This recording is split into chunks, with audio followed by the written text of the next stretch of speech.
మాజీ ముఖ్యమంత్రి వైసీపీ అధినేత వైఎస్ జగన్మోహన్ రెడ్డి పిఏ కె నాగేశ్వర్ రెడ్డి అక్రమ సంపాదన కథలు ఒక్కొక్కటిగా వెలుగు చూస్తున్నాయి. జగన్ అధికారంలో ఉన్నప్పుడు వందల కోట్ల రూపాయల అక్రమాస్తులు కూరబెట్టారనే ఆరోపణలు ఎదుర్కొంటున్న కేఎన్ఆర్ ఆఖరికి కలియుగ ప్రత్యక్ష దైవం శ్రీ వెంకటేశ్వర స్వామి కొలువైన తిరుమల కొండను కూడా వదలలేదు. స్వామివారి భూములను బినామీల పేరిట లీజుకు తీసుకొని టీటీడీ ఆదాయానికి గండి కొడుతూ లక్షల రూపాయలు వెనకేసుకున్న వైనం ఇప్పుడు హాట్ టాపిక్ గా మారింది. తిరుమలలో గత 30 ఏళ్లకు పైగా ఇండియన్ ఆయిల్ కార్పొరేషన్ ఆధ్వర్యంలో ఏఎన్సీ ప్రాంతంలో ఓ పెట్రోల్ బంక్ నడుస్తోంది. దీనికి కేటాయించిన 8,750 చదరపు అడుగుల స్థలానికి టీటీడీ ప్రతి నెల జీఎస్టీతో కలిపి దాదాపు 4.40 లక్షల వరకు అద్దె వసూలు చేస్తుంది. ప్రతి 3 ఏళ్లకోసారి రీజ్ రెవెన్యూవల్ ఏటా 3% అద్దె పెంపు వంటి కఠిన నిబంధనలు దీనికి వర్తిస్తాయి. కానీ కేఎన్ఆర్ బినామీ విషయానికి వచ్చేసరికి సీన్ మొత్తం రివర్స్ అయింది. హెచ్పిసిఎల్ పెట్రోల్ బంక్ ఏర్పాటు కోసం తూర్పు గోదావరి జిల్లాకు చెందిన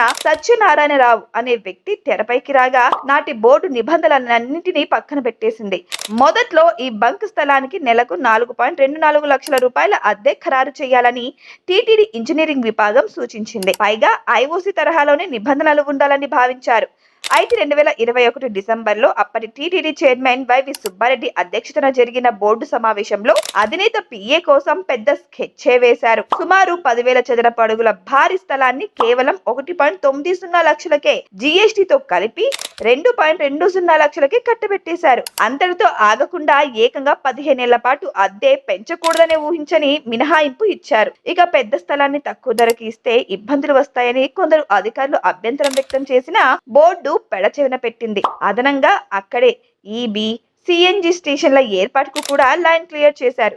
ఈ మొత్తం వ్యవహారం వెనుక జగన్ పిఏ కేఎన్ఆర్ చక్రం తిప్పినట్లు ఆరోపణలు ఉన్నాయి. సత్యనారాయణరావును కేవలం బినామీగా పెట్టి లోపల రామకృష్ణారెడ్డి అనే డాక్టర్ అతని అనుచరులతో ఈ బంకు నడిపిస్తున్నట్టు సమాచారం. దీని ద్వారా ప్రతి నెల భారీగా కమిషన్లు చేతులు మారుతున్నాయని టాక్.